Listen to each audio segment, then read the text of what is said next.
Well, it was midway through Everton against Manchester City when there was breaking news of a statement released by Roman Abramovich, the Chelsea owner, that said the following. During my nearly 20-year ownership of Chelsea FC, I've always viewed my role as a custodian of the club, whose job it is ensuring that we are as successful as we can be today, as well as build for the future, while also playing a positive role in our communities. I've always taken decisions with the club's best interest at heart. I remain committed to these values. That is why I am today giving trustees of Chelsea's charitable foundation the stewardship and care of Chelsea Football Club. I believe that currently they are in the best position to look after the interests of the club, players, staff, and fans.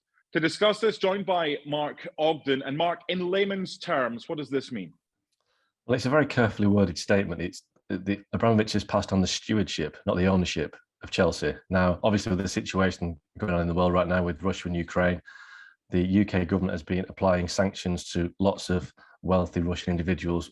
Roman Abramovich is not in that bracket yet. He hasn't been sanctioned or put on any kind of list. However, this is probably a move by Abramovich to safeguard his assets, and Chelsea being one of them in case that happens, because as the conflict continues, the UK government are threatening more sanctions and more Russian individuals. So I read it as though Roman Abramovich is passing on the stewardship of the club to take a backward step to make it appear that he's not running the club on a day-to-day basis, which in fairness, he hasn't run the club on a day-to-day basis for a long time. And he was declined, or he stopped his application for a entrepreneurial visa for the UK in 2018. So ever since 2018, he's been very much a distant figure at Chelsea, albeit the owner. Is this a classic case of pro-action rather than waiting for reaction?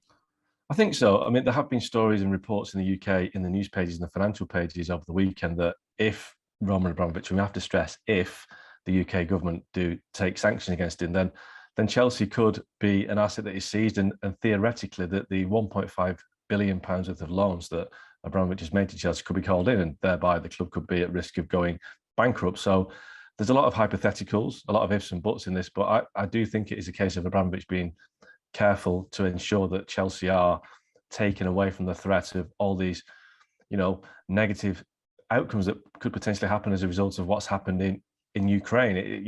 Football and politics aren't supposed to mix, but clearly they do, and we've seen that this week. Without wanting to even second guess what happens in the weeks and months and maybe even years ahead, let's cut to the chase. At the end of this, if it does end, where does it leave Abramovich with regards to potentially getting the stewardship back, if that is a possibility? Well, ultimately, we'll never know what is in the contract, what the wording of it is. But if he's handed over the stewardship, then I would imagine that if this clears and Roman Abramovich is free to take ownership and stewardship of Chelsea as per normal, I'd imagine that it would revert to Abramovich, and then he would be able to make more direct decisions in terms of funding, in terms of the day-to-day running of the club. But we don't know how it's going to play out, and it's a very difficult situation to read right now. But I do see it that we know that Chelsea playing the Carabao Cup final against Liverpool on Sunday, big question marks over that, whether there be any protests in terms of, flags or anything that the Chelsea fans, the Liverpool fans may do. This, I think, defuses the situation from a Chelsea perspective, but it's an early move. We don't know what the weeks ahead will bring us, and if Abramovich is sanctioned, whether this will actually stand up legally, whether the UK government may feel that it doesn't actually do anything apart from move the goalposts on. It's a difficult one to read, but I do think it's very much a carefully worded statement. Stewardship, not ownership, has gone to the trust. And finally, bigger picture, are we starting to see or continuing to see the power of sport? We've seen today Poland and Sweden saying we don't want to play against Russia in World Cup qualifiers, potential sanctions with Russian teams not allowed to play home games in Europe. Are we seeing the power of sport in this whole scenario here? Absolutely. I think we've seen the power of sport in a positive and negative sense throughout this. People talk about the fact that Russia has been given the World Cup. It had the Winter Olympics in Sochi.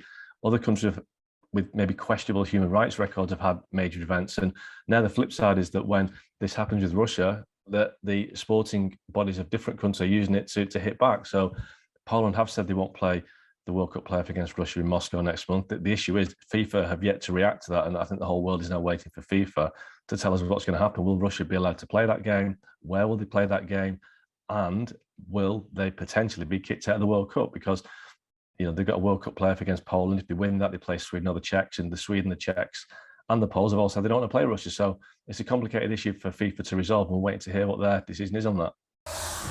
Well, thank you very much for watching ESPN on YouTube. For more sports highlights and analysis, be sure to download the ESPN app. And for live streaming, premium content, and let's not forget as well, ESPN FC 7 days a week. Subscribe to ESPN Plus.